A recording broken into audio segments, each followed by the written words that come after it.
Chapter 74. I was out the next morning. When I got back about 2, I found Kemp had slipped a note under my door. A Yank called, says it's urgent, will come again, 4. I went down to see her. She was splaying great worms of viridian green with her thumb across murky black and number explosions of rippleman. She did not like to be interrupted when she was making a painting. This man said he must see you. What about? Going to Greece. She stood stockily back, fag in mouth, contemplating her mess. Your old job or something. But how did he find where I live? Don't ask me. I stood staring at the note. What sort of man was he? Christ, can't you wait a couple of hours? She turned. Buzz. He came at 5 to 4, a tallish man with a lean body and the unmistakable cropped head of an American. He wore glasses, was a year or 2 younger than me. Pleasant face, pleasant smile, pleasant everything, as wholesome and as green as a lettuce. He thrust out a hand. John Briggs. Hello. You're Nicholas Orff? Is that how I pronounce it? The lady, I made him come in. Not much of a place, I'm afraid. It's nice. He looked round for a better word. Atmosphere. We clambered up the stairs. I wasn't expecting an American. No, well, I guess it's the Cyprus situation. I've been over here this last year at London University. All along I've been trying to figure out how I could get myself a year in Greece before I return home. You don't know how excited I am. We came to a landing. He saw some of the sewing girls at work through an open door. 2 or 3 of them whistled. He waved to them. Isn't that nice? Reminds me of Thomas Hood. Where did you hear about the job? In the Times Educational Supplement. He even gave the most familiar English institutions an interrogative intonation, as if I might not have heard of them. We came to my flat. I closed the door. I thought the British Council had stopped doing this recruiting. Is that so? I suppose the school committee decided that, as Mr. Conchis was over here, he might as well do the interviewing. He had gone into the sitting room and was looking at the view down grimy old Charlotte Street. This is great. You know, I love this city. I indicated the least greasy of the armchairs. And Mr. Conchis gave you my address? Sure. Was that wrong? No, not at all. I sat on the window seat. Did he tell you anything about me? He raised his hand, as if I might need quietening down. Well, yes, I do know. He warned me how dangerous these college intrigues can get. As I understand, you had the misfortune. He gave up. You still feel sore about it? I shrugged. Greece is Greece. I bet they're rubbing their hands already at the thought of a real live American. They probably are. He shook his head, as if the thought that anyone could involve a real live American in a Levantine academic intrigue was almost past belief. I said, when did you see Mr. Conchis? When he was here 3 weeks ago. I'd have gotten in contact earlier, but he lost your address. He just sent it to me from Greece. Only this morning. Only this morning. Yep, a cable. He grinned. Surprised me, too. I thought he'd forgotten about it. You know him pretty well? Oh, I met him a few times. I was actually never terribly clear about his position on the school committee. What he told me, no official position, just helping out. Jesus, his English is marvelous, though, isn't it? We sized each other up.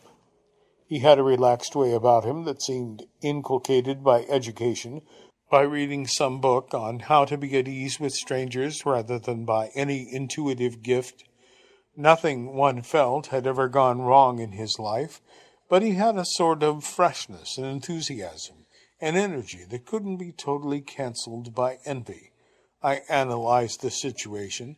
The natural coincidence of his appearing and my call to Much Haddam was so improbable that it was almost an argument in favor of his innocence. On the other hand, Mrs. de Satis must have deduced from my telephone call that I was undergoing a change of heart, and this was nicely timed to test its genuineness. Yet telling me about the cable made him sound truly innocent, and though I had understood that the subject had to be a matter of hazard, perhaps there was some reason, some unknown result of that summer that had made Conchis decide to choose his next guinea pig.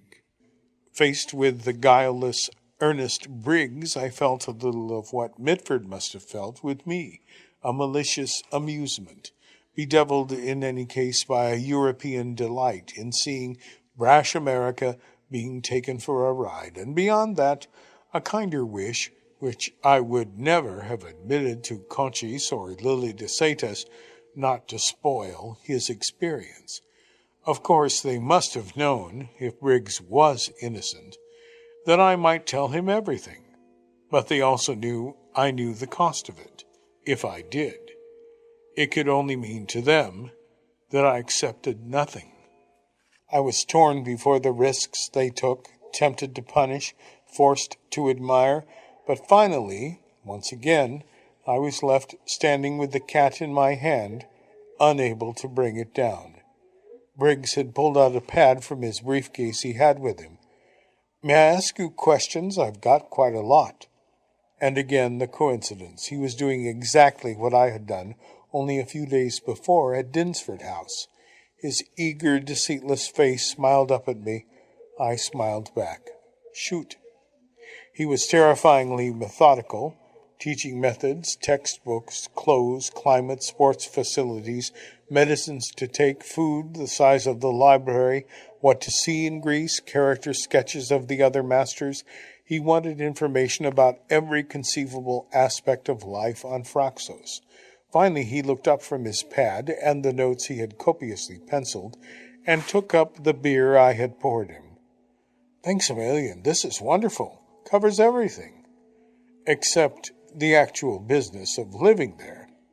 He nodded. "Mr. Conchis warned me." "You speak Greek?" "Little Latin. Less Greek." "You'll pick it up." "I'm taking lessons already." "And no women." He nodded. "Tough. But I'm engaged, so anyway." He produced a wallet and handed me a photo. A black-haired girl smiled rather intensely out at me. She had too small a mouth. I detected the ghostly beginning of the mask of the bitch goddess Ambition. I handed it back. "Looks English." "She is. Well, Welsh, actually. She's studying drama right here in London." "Really?" "I thought maybe she could come out to Phraxos next summer, if I haven't got the sack by then." "Did you mention it to Mr. Conchis?" "I did. And he was really nice about it, even said she might be able to stay in his house." "I wonder which one. He has two, you know." "I think he said in the village." He grinned. "Matter of fact, he said he'd make me pay for her room." "Oh. Wants me to help him on this." He made a kind of you-know gesture. "On this?" "Didn't you?" But he obviously saw from my face that whatever it was, I didn't. "Well, maybe." "Oh, good Lord, you can tell me." He hesitated, then smiled. "It's just that he does want it kept secret. I thought you might have heard, but if you didn't meet him much, this remarkable find on his estate." "Find?" "You know, the house. It's some place on the other side of the island." "I know where it is." "Well, it seems part of a cliff fell away this summer, and they've discovered what he believes to be the foundation of a Mycenaean palace." "He'll never keep that quiet." "I guess not, but he thinks he can for a while. Apparently he's covered it up with loose dirt. Then, next spring, he's going to dig. But naturally, right now, he doesn't want everyone visiting all over." "Of course." "So I hope I shan't be too bored." I saw Lily, dressed as the snake goddess of Knossos, as Electra, as Clytemnestra, Dr. Vanessa Maxwell, the brilliant young archaeologist. Doesn't sound as if you will. He finished his beer and looked at his watch. Jesus, I must run. I'm meeting Amanda at 6. He shook my hand. You don't know how much this has meant to me. And believe me, I'll write and let you know how it goes. Do that. I'd very much like to know. I followed him down the stairs and watched his crew-cut head.